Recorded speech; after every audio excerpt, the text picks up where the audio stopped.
আসসালামু আলাইকুম সম্মানিত দর্শক ভাই ও আপুরা, আপনারা কমেন্টস করেছেন যে কাঁচা আমের মৌসুম চলে যাচ্ছে, ভাইয়া কাঁচা আম দিয়ে নতুন নতুন কিছু খাবার দেখান। তা আমি আজকে আপনাদেরকে জেলি দেখাতে চলে আসলাম। কাঁচা আম দিয়ে কিভাবে জেলি বানাবেন, জেলি বানিয়ে সংরক্ষণ করে সারা বছর খেতে পারবেন ঘরে। চলুন তাহলে পেছন না বাড়িয়ে চলে আসি। প্রথমে আমি একটা আম নিলাম, আমটি একেবারে সবুজ খোসা ফেলাই দেবো। সবুজ সুন্দর করে সেটার জন্য সবুজ অংশ না থাকে সুন্দর। এবার আমটা পিস পিস করবো, একেবারে পিস পিস করে মাঝখান থেকে যে আমের আটি বা বিসি আছে এটাকে আমরা ফেলাই দিচ্ছি। এটাকে ফেলাই দিয়ে এটা আমরা একটা মিক্সিং জারে বা বলে নিচ্ছি। নিলাম, নেওয়ার পরে আমরা এখন যে কাজটা করবো, একটা কড়াই বা প্যানে নিব, একটু পানি দিয়ে সিদ্ধ করবো, একটু পানি দিয়ে এটা সিদ্ধ করে ফেলবো।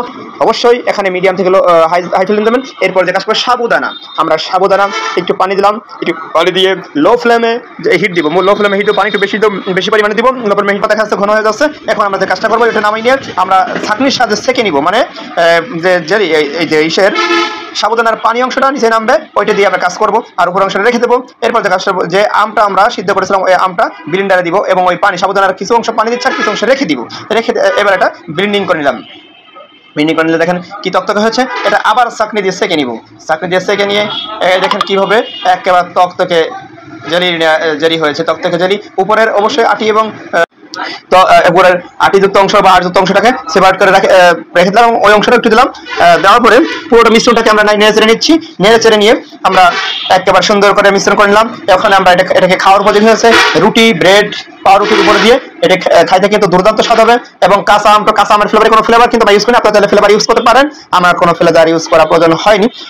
এর মধ্যে দিলাম হাফ কাপ পরিমাণ চিনি। আপনারা আপনাদের পরিমাণ অনুযায়ী দিবেন। আপনি কেমন মিষ্টি খেতে পছন্দ করেন সেই অনুপাতে চিনি দিয়ে দিবেন। এবার দেখেন কত ঘন হয়েছে এবং এটাকে জাল অফ করে দিয়ে আমরা কিছুক্ষণ পরে কাঁচের জারে নামিয়ে নিব। কাঁচের জারে রাখলে কিন্তু আপনি অনায়াসে 7 দিন 10 দিন বা 1 মাস খেতে পারবেন। কিন্তু আপনি যদি সারা বছর খেতে চান অবশ্যই একটু সিরকা দিয়ে দিবেন।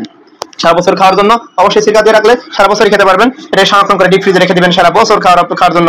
একেবারে ফ্রোজেন ফুড, কোনো প্রকার কেমিক্যাল ইউজ হয়নি। এটা দেখেন ব্রেডের উপরে, রুটির উপরে দিয়ে সারা বছর সকালে নাস্তা, বিকালের স্ন্যাক্স খেতে পারবেন।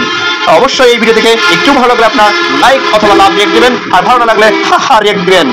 আমাদের সাথেই থাকবেন, কমেন্টস করবেন। আর আপনি কোন ধরনের ভিডিও চান, বিভিন্ন শিক্ষামূলক তথ্য পেতে চাইলে আপনার কমেন্টসে লিখতে ভুলবেন না। কারণ আপনারা জানেন আপনার কমেন্টস রিলেটেড ভিডিও কিন্তু আমি এই পেজ এবং চ্যানেল থেকে সবসময় পোস্ট করে থাকি। অবশ্যই এখন পর্যন্ত যদি আপনি আমার পেজটি ফলো না করেন, পেজটি ফলো করে দেবেন। আর চ্যানেল থেকে দেখেন চ্যানেলটি সাবস্ক্রাইব করে আমার সাথে থাকবেন। আল্লাহ হাফেজ।